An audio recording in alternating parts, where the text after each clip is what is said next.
This is the Kestrel Country Podcast, where we discuss the people, places, and events all around Kestrel Country.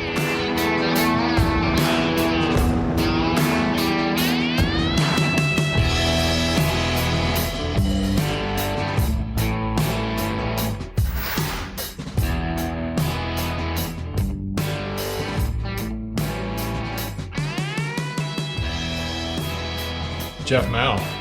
Mike Church. Thanks for coming in. Thanks for having me. Yeah, good to have you on the podcast. So we usually just kind of start by giving a little bit of background. Okay. So our podcast is about people, places, and events in the area. So you're a person in the area. What brought you to Moscow? How long have you been here? Yep. I came to Moscow because I have a business called Tenicor, and that business wasn't the best fit for the Seattle area, which is where we were before. It was a challenge to find people and to find space. And we thought Moscow would be a better location to find space and people. And so we moved over, our family moved over here in June of 2021. And then I commuted back and forth to the Seattle area for about 10 months. And then we moved the business over here, beginning of March, end of February of last year. So it's been just over a year. Just over a year. And Tenicor is a design, development, manufacturing company. We are primarily focused on concealment products, so things like holsters and belts and mag pouches. And we do everything in-house. So from idea to design to testing to manufacturing to sales and fulfillment. So there's a fair amount involved in what we do. It's not like it's not like I work remote on a computer and it's easy to move around. So it was quite the operation to kind of pack everything up and move it over here and transition folks who wanted to come and then hire new folks over here. But we're here now. Well, and you referenced it, but that's a lot of the growth we've seen or in-migration we've seen is more the remote work, right? Correct. Tech work, Yep. that kind of thing. So that is a little more unique. You said you were coming to find, because of challenges for space and people, mostly. Yep. How's that gone so far? Overall, it's gone really well, probably better than we thought. So anywhere you go, I think finding good people is always a challenge, and finding good space is a challenge. And so here, we're a small manufacturing company. There's not a ton of space, but we happened into a building that we were able to purchase, and it's worked out really, really well. We are growing, so we probably need more space. So that's going to be a challenge over the next couple of years of trying to sort that out.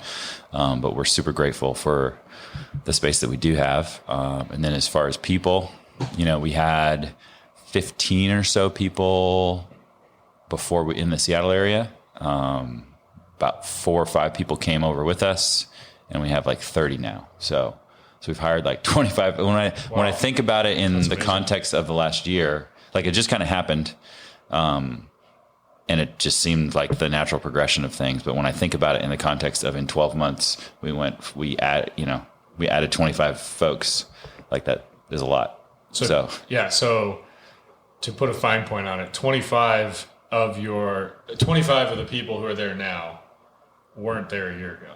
A year and a little bit ago. Yep. Yeah. That's amazing. Yep. So, all those people are local folks. Yeah. Yeah. That's huge. I mean, huge for the local economy. I hope so. Right. And we hope to hire, we'll probably hire another 8 to 10 before the end of the year. And then we'll probably be on a similar clip for the foreseeable future. And what are those, like the 8 to 10? What kind of people are you looking for? Most of those are manufacturing folks. So most of those are younger folks, either a part-time job in college or kind of their first full-time job as they graduate high school. That's probably a good half of them. But there's a variety of other we have managers in the operations area. We have media people. We have engineers, we have people who own product. We have a variety of positions that we need to fill. And I would say it'll probably stay on that pace of 50-50-ish of people who are kind of production operations technicians versus professional staff positions. Yeah. So despite moving to a much smaller town, have you found it easier to hire? I mean, you said today it's always hard to find good people, but generally speaking, easier to fill those jobs? I would say it's easier here for sure. I mean, Seattle is expensive to live, and in order to be like a adult and buy a house and like have a family, you got to make a ton of money, and just doesn't make sense for a small manufacturer in the firearm space, to pay somebody $120,000 a year to make holsters and $300,000 a year to manage something, right? And those are the kind of crazy salaries that you kind of have to survive over there. And actually at this point, the economy's changed, and we were actually paying people more. So over in Seattle, our starting wage was like $14 an hour. When we came over here, we kind of stuck with that, knowing that we wanted to be aggressive. But now our starting salary for just a operations tech is $17 an hour, and the top of the scale is like 20. So it's still, for that type of work, it's good pay for this area. I would say it's been easier. So we were like, we knew folks in the community, and then we were strategic. My thought was that with, 2 large colleges in the area, the hope was that we'd be able to find, younger folks who were smart and somewhat reliable and would be willing to do that kind of work. And then also hoping we're in Idaho. So, a company in the firearms space is a little more attractive to more people. And people would be excited about our brand and be excited about what we do. And we have had some of that. Like we have a guy who, he actually moved here from Ellensburg just like this week he started. But he followed us on Instagram, was a customer, and was excited about us. Yeah, cool. And he applied for a job, and he, moved from Ellensburg to Moscow to work at Tenicor. So nice. Yeah, pretty fun. Yeah. What about the regulatory environment? Did that have anything to do with? So we moved. You're not making firearms. Yeah. So none of the recent bans or anything really have anything to do with you guys. Yeah. No. So technically speaking, we could do everything we do regardless of that. I would say, though, that speaks to the culture of the area and the community, right? And so if you're working and living in an area that is actively trying to essentially eliminate the type of work that you do, so a high capacity magazine ban or a standard capacity magazine ban doesn't, we don't make magazines, so it doesn't directly affect us. But essentially, Washington State they don't like us and they don't like what we do. And they want us, the type of thing that we do and the type of people who are our customers, they want to go away. And so we could stay there and try to fight it out. But, we have goals and objectives and we're trying to accomplish things, and a constant battle with the culture and the community isn't that's just a challenge, right? And it's hard enough running a business and hiring people and making stuff and designing stuff and all the things we do without that. And so we decided it'd be better if we went to a place that just culturally appreciated us more. Not that people there, obviously there's lots of people we're friends with in the Seattle area who appreciate us and what we do, but just overall, at some point you got to stop hiring your friends. You got to hire people. And you're a business in the community, and it just is what it is. So, it seems like being in Idaho has been a good fit for us. Yeah, good. Well, to backtrack a little bit then. So what's your background? How did you get into starting a manufacturing company? How long has Tenicor been around, before the move here? Yeah. So I have a background in law enforcement professionally, and then also firearms and combatives and tactics training. Was something I always did, either as a collateral assignment, as a police officer, or in the private sector. I worked for a training company and did that. And I've been so I started both of those things professionally, I guess, around 2004-ish. And then from a product side, I was always kind of the guy who was designing and making and modifying his own stuff. So all the stuff on my duty belt or on my SWAT gear was usually tweaked in some manner. And the way I think about equipment is equipment should support your tactics and skills. So you have a way of doing things. If you have equipment that is designed to complement something else, it's not going to work very well. And so you need equipment that is designed to support you so you can do your job without thinking about or fighting against your equipment. And what I found is that most equipment wasn't designed very well to support what I wanted to do. And so that's why I would modify most of my equipment. And then ultimately with the concealment stuff, there wasn't product that concealed as well as I thought it should, or that was as durable or robust as I thought it should be. And we, people who did stuff similar to me shared those same challenges with their equipment. And so I just started just on the side making stuff, making stuff in my garage in a toaster oven. So like now being like a Kydex bender or whatever is like this cool trendy thing, and everybody and their sister does it in their garage, and they have some small little business making their own stuff. Making their own stuff. And usually they're at this point, there's this whole like, it's almost like craft beer industry, or like people homebrew. There's like this, and then people like, oh, I can sell it at the farmer's market or whatever. I mean, you can't do that with beer, but that type of thing. And there's tons of people that are out there, and there's a whole industry that caters to those people. And so I started doing it long before any of that existed. And so a lot of the stuff that we do is a little different, is subtly different than other folks. I think significantly different in its performance, but when you look at it and you compare it to things, someone might say there's just subtle differences in the appearance. So I started tinkering around with that in probably 2006, 2007. And then over the years, I thought about starting a business. People who had common tactics and skills to me liked the product that I made. My thought was, it's handmade by Jeff in his garage and it looks stupid and no one would want to buy it. And so I wasn't going to sell it.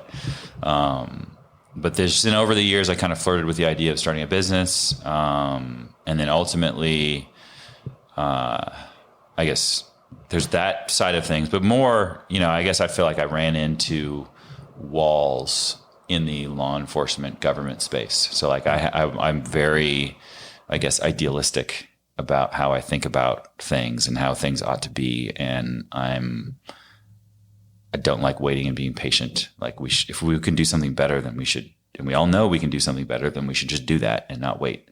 And the government exists to exist and not to be better. And to continue to exist, get bigger and sustain itself, and to check boxes for liability and do the minimum thing necessary. And the idealism of performance that I had after 14 years, I realized that wasn't a good fit.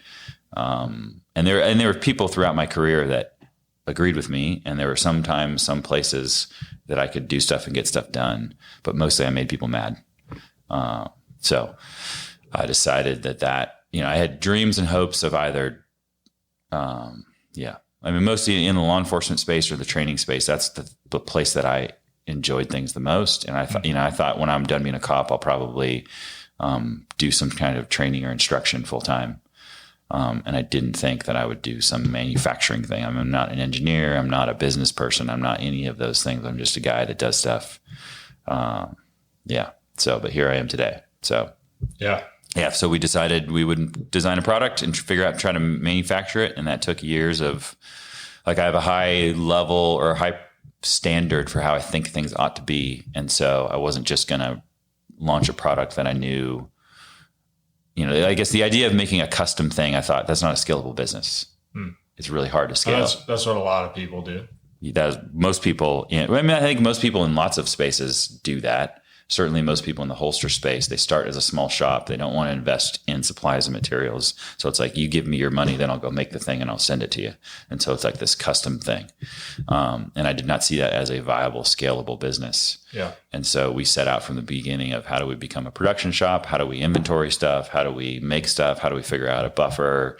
And how do we basically beat Amazon in our fulfillment and delivery times? I mean, that was kind of our objective on that side. So we have stuff that's in stock. Well, right now it's not in stock because we're out of T1 clips, which is not our, it's like a supplier issue. But generally we are in stock and we ship same day or next business day, and people get it in 2 or 3 days. And that's which is unheard of in that type of space. Yes. Most people, once they grow, they are 4 weeks, 6 weeks, 12 weeks. And I kind of have a weird take on that, I guess. I kind of look at it like I shouldn't take someone's money for something that doesn't exist.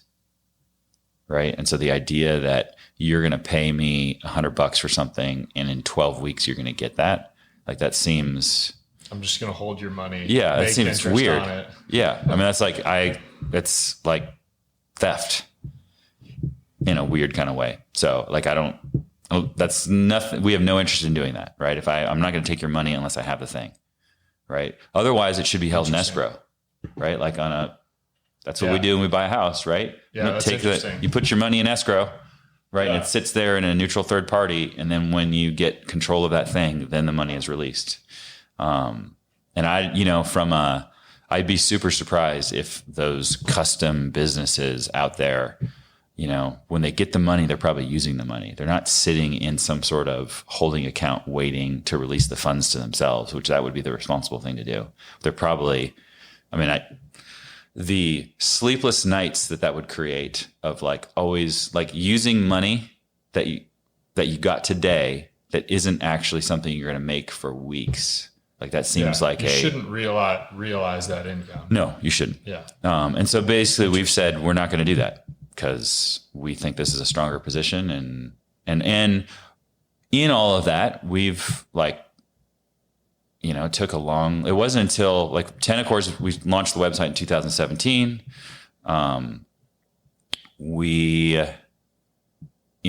personally haven't made a lot of money off of Tenicor, and because I've delayed that because I'm like, we're going to buy clips, we're going to buy screws, we went from buying 10 at a time to 100 at a time, and then 1,000, and then 10,000, and now we're buying like hundreds of thousands of screws at a time, and that's not inconsequential amount of money, but I can't continue. We have to invest in our supplies and materials, otherwise it doesn't work. And that's just a decision we've made of we're going to reinvest until we get to a certain point that now we are at a spot. And we're starting to realize that spot now where it's like we have a certain amount of money tied up in supplies and materials. And that's able to just churn and feed the thing and grow slowly over time now that we've kind of gotten to a little bit of scale. So launched the website in 2017. Did you say you got out of law enforcement in 2014? 2018. So I did both. So you were doing both. You were trying to make it work. Yep. That's, that'd be another thing of like, we live in a world of like investment and venture capital and all of this stuff. And that you leverage yourself in that way, you give up, like it's way more risk and it's way harder work, but you also give up the thing at the end, right? Because someone else either owns a significant portion of it. And that was another thing that I was not willing to do. And so I basically started working on Tenicor full time around 2015. And it took about 1.5 to 2 years to launch the website. And I literally did work 2 full-time or more jobs kind of off and on for about a 4-year period. Wow. And I just we rented out of the house. So we had a shop at our house. And I was able to do crazy long days because, I could break for 15 minutes for dinner or the family could come out and see me in the shop. But did you have any employees at that point? We hired the first, so a good friend of mine, Ted Robinson, he, I guess that would have been 2016, the fall of 2000, about 6 months before we launched the website. He kind of came on and helped with stuff for a time.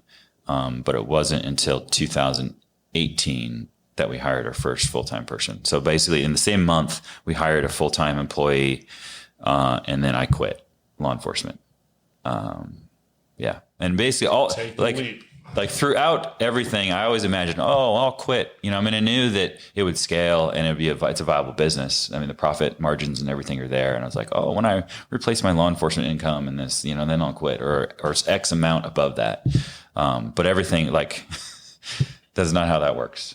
Or at least it isn't how it worked for us. It's like I knew in order to take the next step with the company, I needed to be 100% focused. And, basically I took a 35% pay cut, went from my law enforcement pay to what I decided I would take as a Tenicor pay to basically just do the minimum of buy food and pay a mortgage. To invest kind of in the business. Yeah. And actually that's a thing that Vicky and I, my wife, we were talking about a couple of weeks ago. Just like, I'm super weird. There were 3 times during my career that I took a 25 to 35% pay cut during like the times when nobody does that, right? Like most people, it's like, how do I get an extra 10 or 15 or 20% hopping from one job to the next? Every time I switch jobs or switch locations, I took a 25 to 35% pay cut. And I did it out of principle or belief in what I was going to do. And in one sense, like now I'm in a spot where that's paid off. And I know it'll continue to pay off in at least I believe it's going to continue to pay off. But like the idea to go backwards, to go forwards based on what you believe. I mean, that's definitely been my story. Yeah. And not the story of most people. Yeah. No, that was every time I've switched jobs, it's been a pay cut. Yeah. But it's like, I agree. I think it's a different mindset, but I think part of that's an ownership and, a business owner mindset. Yep. I didn't see it as a pay cut. You probably didn't either. Saw it as an investment, right? Yep. It's like, all right, I'm going to invest this in the future of whatever I'm starting now or doing now. Believing it's going to pay off in one way or another. Yeah. Yep. So your tagline for Tenicor, is that what it is? Sure. Mindset, skill, tactics. Mindset, equipment? tactics, skill, equipment. So you guys make equipment. Correct. But that's the last thing. That is the last thing. Tagline. Because it's the least important. So explain that. Yep. So equipment is the least important thing. And so the tagline is the priorities of survival, which was coined by a guy named Masada Ayoub, like in the late 70s or early 80s, with the idea that mindset, it's a paradigm for basically how to view the world. And you can apply it to anything. You can apply it to like a violent confrontation, which is mostly what we're doing, is like the mindset of dealing with a violent confrontation, the tactics of dealing with it, the skill of dealing with it, and equipment to support that. But you could do that with basketball, right? You have the mindset of basketball, the skill of basketball, the tactics of basketball, and the equipment, right? And most people would say, basketball's like, so if you gave, Michael Jordan a pair of Converse All-Stars and said, go play, like, is that versus a pair of like fancy shoes, is that going to diminish his ability to dominate everybody? No, right? Because mindset, tactics, and skill are way more important than equipment. In the firearms and tactics space, that's hard for people to grasp because the gun and the equipment around it are so cool and people like it so much, and so they play with it. I don't think it's just the firearms space, though. I mean, even basketball, right? It's like, my son is way more into what shoe he's going to get. Fair enough. But I guess it's more obvious in a place like basketball, but you go into places like fly fishing, right? And again, someone who understands the river and understands the water and understands how to present a fly to the fish and like everything that's going on with that person, it doesn't matter.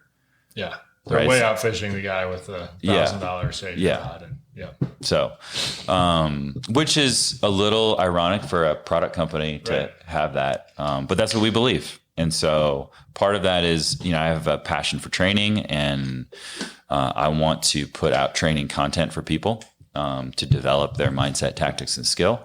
And then someday if they decide that our equipment is going to benefit them, then maybe they'll buy it, maybe they won't. And so that's kind of our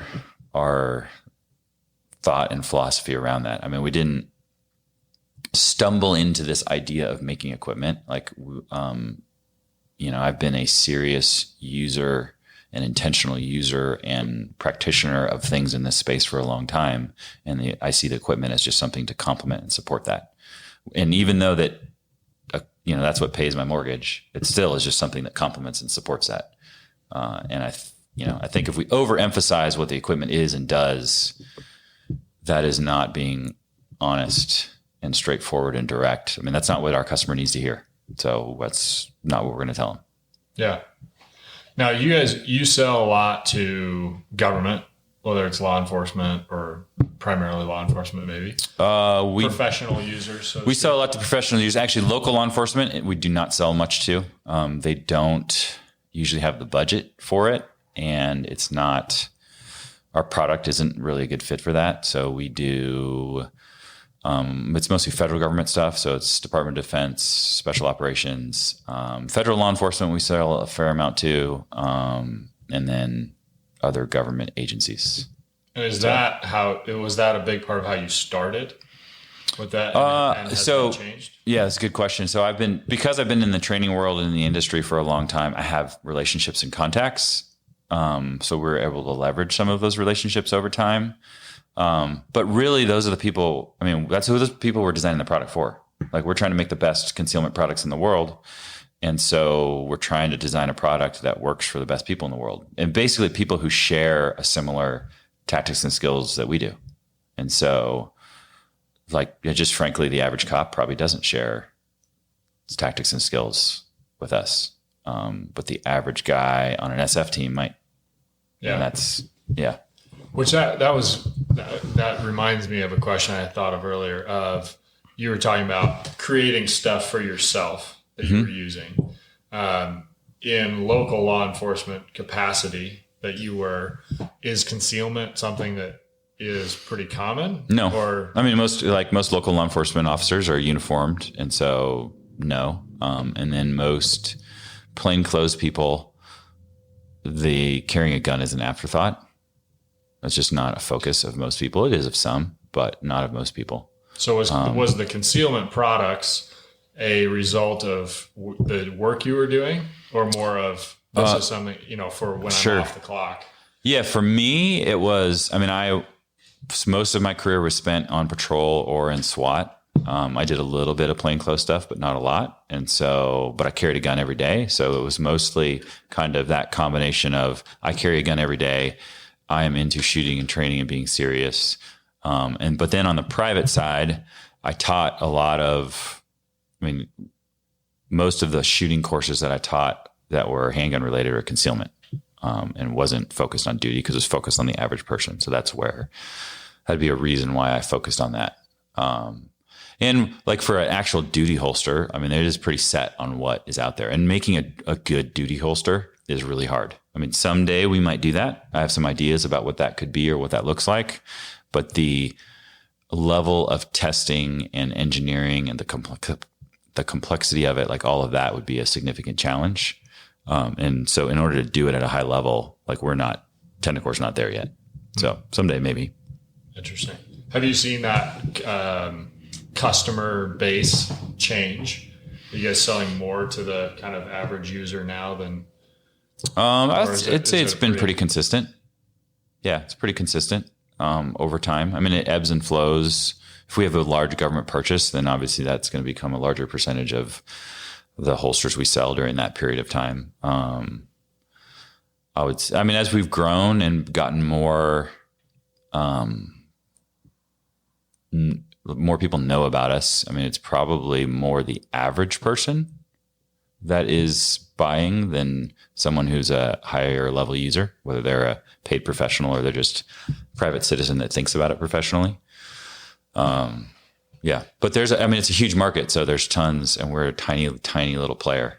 So there's still tons of growth. Yeah, I'm going to reset that camera really quick.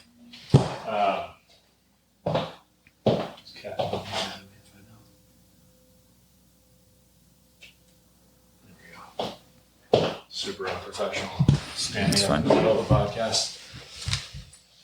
Is this the stuff that you want to talk about, or is there something specific to your audience that you think would be more interesting to them? No, we get all kinds of people. It is interesting. Yeah. I do think, so part of it being a business and locally, right, and we're in a unique place in the country. So some businesses have a hard time being here because Yeah. they're not easy to get to. Yep. But for you guys, that hasn't been. So that was, part of the question about customers, right? So you have some big contracts, but a lot of it is just. Yeah, it's just a website. Most of our stuff is website. So like on the Shopify, website. people order, we ship. And it's UPS, USPS. USPS primarily, a little bit of UPS. So you could be anywhere. Yeah. I mean, obviously, well, there's not some large distribution hub right here in Moscow, Idaho, right? No. Spokane is probably the closest. But it doesn't really add much. Like I don't think our customers are complaining at all that they get it a half day later or a day later because we live in Moscow, if they even do, right? Versus living in Seattle. So that's a non-issue. Yeah. So as far as getting places, like if you travel a lot, Moscow's not awesome for that because you basically either you got to drive to Spokane or you got to get on a plane here and fly to Seattle. And those planes, sometimes it seems like right now those tickets are expensive and they're hard to come by. And so a lot of people end up just driving the hour and a half or so up to Spokane. So that is a challenge. But if you don't have travel, and we don't have to travel much, then it doesn't matter and it's great. As far as actual businesses that physically do stuff that are here, I mean, I think that is a bit of a challenge. Right. I don't know of there's probably other folks that have moved here in the last couple of years that are doing something like us. But like you said before, most people are remote workers. Yeah. And I would say that just locally finding commercial space is a challenge, whether that is office space or manufacturing or warehouse space. That definitely is a challenge. But that was a challenge for you also in Seattle. So it was a challenge. Was it more of a cost It was issue? mostly just a cost thing. Yeah. So like we have twice the square footage at a quarter of the cost here, which is pretty awesome. That being said, the situation that we found is probably probably not happening. Right. I mean, but I think our next move is going to be, we buy property and develop it. So just because there's not space here that we're going to be able to rent that's going to be big enough for us. Right. Yeah. So we have 8,000 square feet right now. Our next move probably needs to be at least 20,000 square feet, if not bigger. And so there's not a spot. There's not 20,000 square feet of industrial warehouse space in Moscow that I'm aware of, at least, that would be available. Like anything that is there, it's owned by somebody. And they're running a business in it. Right, which is what you would do. Yeah. Yeah, and that's the tough thing. I think Moscow, from a commercial standpoint, has, since I've been here 20 years now, there was a time certainly where we had a lot more vacancy. There was open, but it's really always been this pretty delicate dance between vacancy and demand, to where there just isn't much commercial available, but there's also not a ton of commercial demand. Yes. So it's like you build a big industrial park, great. There really aren't that many businesses, but there's enough growth to where really in the last couple of years, we took out all the slack in that commercial vacancy. And all of a sudden it's like, wow, there's really not much space or anything. Yeah. And I think one of the challenges, it doesn't seem like the city or the county has been proactive in trying to figure out. I mean, it seems like they have some ideas about where it could be, but really proactively trying to foster that and create an environment where it makes sense. At least as a new small business owner in town, I don't feel that way. Maybe there's stuff going on that I'm not aware of. But I think that'll be a challenge to do it. It'd be great to have our objective is to come here and grow and bring jobs and hopefully create some economic advantage or prosperity for the community. And it'd be great to see other people do that. There certainly are a few notable or large employers in town. But in one sense, some of those employers don't really fit the demographic of Idaho. And so I think we are a different, I think we're a good alternative to some of those places we do a different kind of thing with a different look and a different feel and a different culture than some of those companies. And those are they're great, obviously they're great companies, super successful. Schweitzer probably has some level of analogy to you Yeah. guys. Obviously, a much bigger Yeah. company. But I would imagine, I don't know this, but I would imagine there's maybe a similar in terms of the number of kind of manufacturing assembler types, and then higher paid, Yep. management development engineer types. And they've certainly thrived here Yep. and been able to hire a lot of people in Pullman, Lewiston, and Moscow. One of the things I'm kind of curious about with your move here, with some of it's more in the valley, but I wonder if there's an opportunity to grow with more related businesses in that firearm space. Right? Yeah, I mean, I hope so. Sequence Precision Yep. is in Lewiston. Obviously, CCI or Spear, right? They're huge. Yep, ATK. Night Force, Yep. Or Yep. ATK. Yep. Night Force. Yep. Yeah, it's. I don't know that Moscow is necessarily really excited. Yeah, Moscow's about on the fringe of that. But yeah, I think there's some interesting things that could develop here regionally as far as the shooting outdoor space. Certainly cool to have a huge manufacturing plant here. Sequence Precision is a great, they make an awesome product, and I toured their facility and it's pretty impressive. Like, it's one of the, it's not huge. It's way bigger than us, but it's not, I've been to aerospace manufacturers over in the Seattle. It's not like that, but they do a good job. They have some pretty impressive equipment, and the automation level they have is pretty neat. I haven't been to Night Force yet. I know some folks that work at Night Force, but there's definitely they're Orfino. Yep. Yeah. Yeah, it'd be interesting to see how that grows. Tenicor is still pretty small, so we're not. Most people know who we are, but it's not like we have tons of resources to be able to do whatever like some of those big companies do. So we'll see as things grow whether or not we can create any sort of either attract other businesses that are like-minded, or do some sort of events or other things with some of those companies. That'd be great. Are there any specific things having moved, and maybe also like just your family, major differences that you've seen, or things you wish would have been or expected to be different, if that makes sense? Whether it's from a business environment, like you said, maybe the city not being as, accommodating, that's not really the word you used, but taxes, stuff like that. Everything is, I would say overall, it's better than I expected it would be. Overall, the community and the people are more supportive, whether it's folks we know or even random folks that we don't know and just meet for the first time. I would say overall, it's way better than we thought. I would say the challenges would be space, right? You go to Idaho and you expect, there's lots of space. And I think some of that is the uniqueness of Latah County and Moscow and the colleges and the slight different demographic we have here than is most of Idaho. And so for us specifically, finding a place to shoot, that's been a challenge. And I kind of knew it wouldn't be straightforward, but I didn't think it'd be as difficult as it has been. And then also what I alluded to earlier, or what I stated earlier, excuse me. Yeah.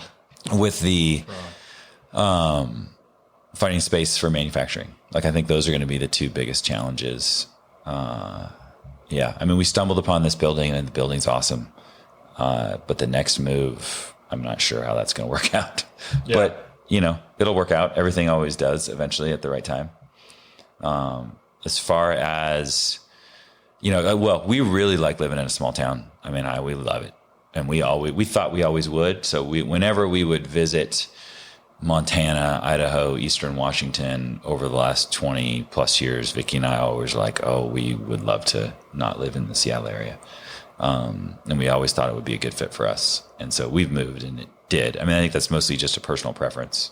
And then our kids also have all really enjoyed it. They've gotten to know people and feel like they, I think, fit in well here, and they like the small town. They like, it's just easy to do things because everything's close. Yeah. I just like the amount of, I feel like I'm more productive here than I was in Seattle. Interesting. And I don't know if that's just a subjective feeling or if I'm actually more productive, but certainly part of it has to do with the closeness, like the friction to go do something. Yeah. Like if something's far away, whether it's going to go see people and fellowship, or whether it's go shopping, or whether it's, whatever, like it just feels like there's a low level of friction to get stuff done. Yeah. Well, I mean, I certainly feel that in real estate. I often think about how would I go sitting in traffic all day trying to show, I can show all the houses that are on the market in a day here, right? I mean, part of that is because but there's nothing on the market. But yeah, I mean, that's got to be true. I think that is a funny thing. I almost felt that when I moved here originally from the Metro Detroit area, is you kind of feel like, man, there's not going to be anything to do, or I've got, especially I was, in college at the time, it's like, this is a really small town. Like there's so few people, right? But with that friction gone, you really find that like social opportunities, there's a lot more of them. Yeah. Really, in a small town. Yeah, I think for kids too. It's like, it would be impossible to have our kids in all the different sports they're in. Yep. If you're driving them, half an hour through traffic all the time to get where they're going. And yeah, that's a good observation. Yep. So we really like it. I mean, Moscow. Yeah. I mean, Moscow's a fun town. It is. I describe it as maybe the most diverse place. Not necessarily diverse in how people look, but diverse. Like you just have this whole bunch of weird, different perspectives on life all coming together in one place. And it's fun. It makes it an interesting town. It makes for like interesting businesses and restaurants and culture and all. Like there's blessing and generosity and hatred and tension and like all of the things happening all at the same time, and it's interesting and fun. Yeah, that's a really good way to put it, actually. I mean, I talk about that even just geographically. It's diverse. Moscow itself, like Latah County, you've got these deep canyons going down to the river. You've got kind of alpine mountains out towards Deary. You've got rolling Palouse hills. Like you've got all this variety in such a small area. It's a great way to put it. Yep, and there's a lot to do here. There's more. Like I remember people telling us, "Oh, there's nothing to do in Moscow. Why do you want to move there?" And like we're here, and there's like so much stuff to do, and it's all really close. Sometimes it's a 30 or 45 minute drive, but it's a fun 30 or 45 minute drive through beautiful country versus a 30 or 45 minute drive 10 miles through traffic, right? And there's like more hikes and more I mean, there's just so much to do here, and a lot of it, even local people don't take advantage of some of that. For sure. So that's always the case, right? Yeah, that's always the case, except for shooting, maybe. So we need more opportunities for shooting, but I think that's got to be partly just a population issue, right? It's like you can make a professional, business of a gun range in the Seattle area because you have this population to pull from. But yeah, well, Tenicor, Tenicor.com. Tenicor.com. People want to check you out. Yep. Thanks for sharing and coming on the podcast, and we'll have to have you on again to maybe talk more nerdy tactics. Sure. Talk about whatever you want. Yeah, super fun. Thanks for having me. And yeah. Thanks, Jeff. Thanks for joining us. Like, share, subscribe. We'll see you next week.